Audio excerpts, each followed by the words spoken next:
Don't lose your way. Your mind, we have to be as one.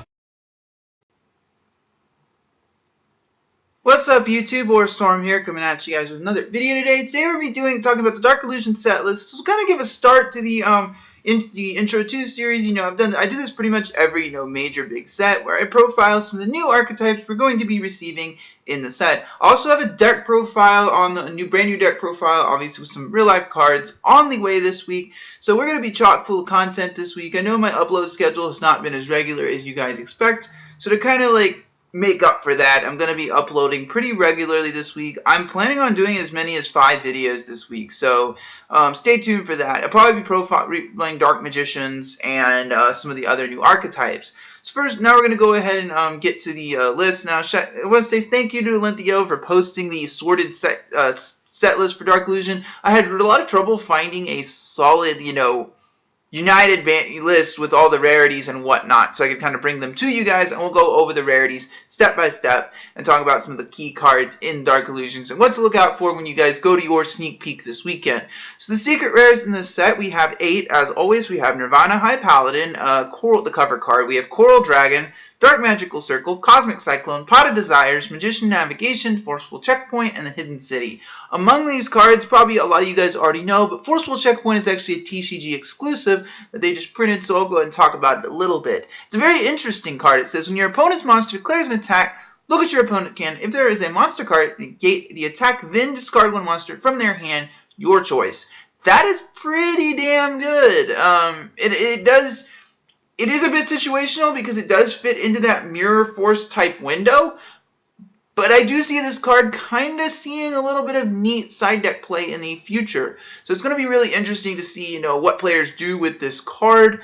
It's definitely something, you guys need to be aware of and make sure you know that it exists. I do think that it's good that it's in that Mirror Force type window for what it does, but it's definitely a card that we could see a lot of play in the future. So, and of course, and so among the secret rares, I think obviously everyone out here understands Pot of Desires will be the chase card in the set.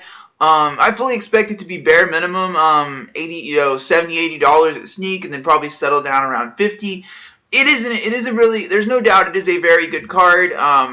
But I do think it kind of proves the point that Yu-Gi-Oh! Players will do almost anything to get a +1. Then, of course, Cosmic Cyclone is probably the other card, the quote-unquote MSU replacement. But with all the floating our spells and traps do nowadays in Yu-Gi-Oh! It's definitely a card that I think it's coming out in the right time between Metal Foes with all their floating, between Paleozoics or Burgostomas, as they were known in OCG, and, of course, cards like Cosmotown. It's coming out at the right time.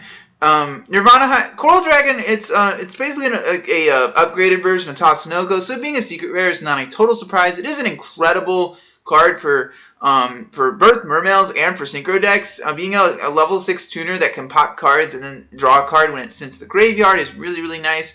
Both Dark Magical Circle, Magician Navigation being secret rares is not a surprise. Blue Eyes got 2 secret rares in the last set. The only really surprise, quote-unquote, with the Dark Magician support is that those are actually the only high rarity cards for the archetype. So we're going to go ahead and get to that later. Of course, and of these cards, and of course we have the 1 secret rare Hidden City for Sub-Terrors. So overall, I think it's a pretty solid secret rare list. But then now we're going to go ahead and get to the ultra rares. So we have Masterpiece, the True Draco Slayer, the new monster, the new Draco Slayer support card. We have True King Anima, whatever, I can't pronounce that. The Fire Worm level 9, sort of semi-dragon rule. Surinai Solitaire, aka Surinui Sage, Block Dragon, Tyrant Red Dragon Archfiend, Floodgate Trap Hole, Premature Return, Subterra Behemoth, Uma Strix, and Subterra Behemoth Stalagmo. And then we have, of course, Spiral Super Agent. Among these ultra rares, I think the card to really look out for that's a little bit kind of flying under the radar that could definitely see a lot of play is Floodgate Trap Hole. It is basically a kind of like Quaking Mirror Force and Trap Hole card kind of wrapped into one. Basically, when your opponent special summons a monster, you put them all face down and they can't change their battle positions. It would be one thing if this was just, a Trap Hole card, okay, it's like bottomless or whatever, but Rafflesia does still exist, and being able, I can see a lot of players who are currently running, like myself, who are running Rafflesia with like Treacherous and Bottomless. Floodgate Trap Hole could be a solid replacement for Treacherous Trap Hole, for sure.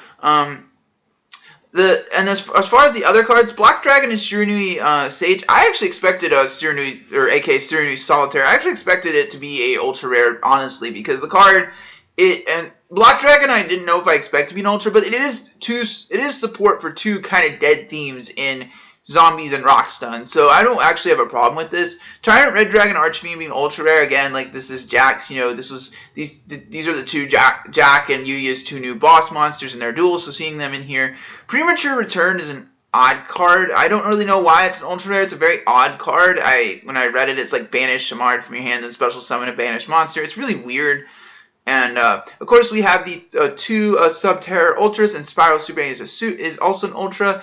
I would definitely advise picking up both Subterror and Spiral cards now, while they will probably be cheap, especially Spirals, because both archetypes really don't have a lot of cards, but in the case of Subterrors, you can fill out the deck with Prediction Princesses, and I don't know if it's a top-worthy deck currently, but, as with, basically, these are new. I think both archetypes will be solid in the future, so it's the same thing with Cosmos, same thing with Burning Abyss. Pick them up while they're cheap before they go up, because they probably will. Overall, I'm actually really excited to pick up, be picking up a Floodgate Trap Hole among these cards. Now we're getting to the super rares. Now, as you guys know, this set has super rare in every pack, so these cards probably won't be too expensive. We're going to go ahead and go over them. We have Magician of Dark Illusion and Magician's Rod and also on Ebon High Magician was a bit of a surprise with super rare. It's a bit odd that I fully expected Magician's Rod to be an ultra rare, because it's kind of similar to Sage with the Eyes of Blue, because they basically have the similar effect for the archetype, and Magician of Dark Illusion being a super, but honestly, I was surprised. I expected more of a rarity bump with Dark Magician stuff, but I think that's kind of Konami showing that they understand that the archetype isn't as good as Blue Eyes, and I think they designed it that way, because Konami said that they see Blue Eyes topping. Then we have Amaterasu. This is the new Spirit support card. We have Spellstrider. It's a very interesting card. I think it special summons itself by banishing a spell card you control and your opponent controls. We have the level 12 Blackwing. That's kind of terrible. It's okay, but it's not worth. Then of course we did get Moonlight Perfume as well, so it's a very nice. Then for the Metal Foe stuff, and this guy's building Metal Foes, you're probably very happy to see this. The Field Spell, and the only hollows the entire archetype are Combination, Fusion, and the Field Spell that doesn't really see a lot of play. Overall, it's actually really solid. That means I actually expected Metal Foes to get more of a rarity bump than they did. But, that obviously means the deck will be a lot cheaper, especially, if you're like me building Metal Foe Yang Zings. Yang Zings are right expensive. You don't really need to spend a whole lot more. Then, the new the two OCG import XYZ monsters, the super rares. We have the Burgostoma rank 2, or Paleozoic rank 2, and then we have the number 81 Super Dreadnought Dora is also a super rare. I'm glad we're finally getting the train support, and I'm hoping that we do get the rumored reprint of Night Express Knight and some of the other European train exclusives in Dragon's Legend, the new Dragon's Legend set, but at least we are finally getting the train support at this point. Then for the rares, there's not a whole lot really here to talk about. However, obviously we want to talk a little bit about we are getting two new DDD cards. We are getting Savant Thomas, Nikolai. Thomas is definitely, I don't know, Nikolai doesn't really see a lot of play in the OCGs, but Tommy is probably one of the most important cards in the archetype. And the fact that we at least are getting him is something, at least, because Konami knows that the structure deck's coming out next year, and at some point we will be getting it, so that's kind of nice. Acrobat Magician, it's another Magician support. I don't really think it's going to see a ton of play, but it was in the anime, so it getting printed is not a surprise. I think it's a very interesting card, though, because I think it's going to foreshow what we're going to see in the future. I think we're going to see a lot more Pendulum monsters that can move themselves from the Monster Zone to the Pendulum Zone and vice versa in the future. Then, of course, the Metal Foe rares, we have Gold Driver and Volflame. Gold Driver is typically a 2 of in a lot of my builds. Volflame's a 1 of in the Yang Zing variant, so it's not too bad. We have Tuning Gum, Tramid Master. Then we have the vanilla Metal Foe fusions. Then we have the one other Blackwing Synchro. Then we have Illusion Magic, and all of the Trimid field spells are also rare, so that's pretty nice. Then the only Subterra rare is Nemesis Warrior, but it's still a pretty incredible card. It's a level warrior, so you can search it with Rhoda, so that's really nice. And of course, the rest of these spiral cards fill out our rares. Overall, looking at the rares, I'll be picking up Thomas to kind of fill out my DDD deck with a bit more cards. And I might be interested at least looking at what some of the new Blackwing support does, but overall, it's not, uberly. Then, of course, the commons. And I'm not going to talk too much about the commons. However, the main card I want to bring up is Blackwing Gofu, the Vague Shadow. So if you guys have not read what Blackwing Gofu does, I'll go ahead and bring it up for you, so you guys can actually read what it does and read why it's such a good card. So, well, you might be like, okay, why are we talking about a Blackwing card? So it says, so the first effect is that it must first be special time you control no monsters. So it's a lot. So it has this. So it's a level 5 tuner that has the same summoning condition as Red Layer. So the main part of the effect you care about is you can special summon. It has an optional effect to special summon 2 tokens when it is special summoned. They cannot be tributed or be used as synchro material. And might ask, okay, why would I want to summon tokens that I can't use as tribute fodder if I'm playing something like Monarchs or Metal Foes? Well, the main point of this card is not the tribute fodder, but the fact you can pop it with cards like the Metal Foe Pendulum monsters and Kuraz as well in Monarchs. And it is a level 5 tuner, which with the popularity of Ultimatus Oaken is really helpful. Overall, this card is probably never going to be expensive, but it is definitely common to look out for. And probably I would definitely highly recommend picking up a playset, because the card is going to see a lot of more play than people are going to think. And then looking through we're going to briefly go over the rest of the commons. This is not going to take us too long. If you guys looking for the the Aura Hulk or Calc, as it's known in the TCG, Metal Foe, it is a common, so it's not going to be too difficult to get your hands on. It is the main fusion you do go into, so that's pretty nice.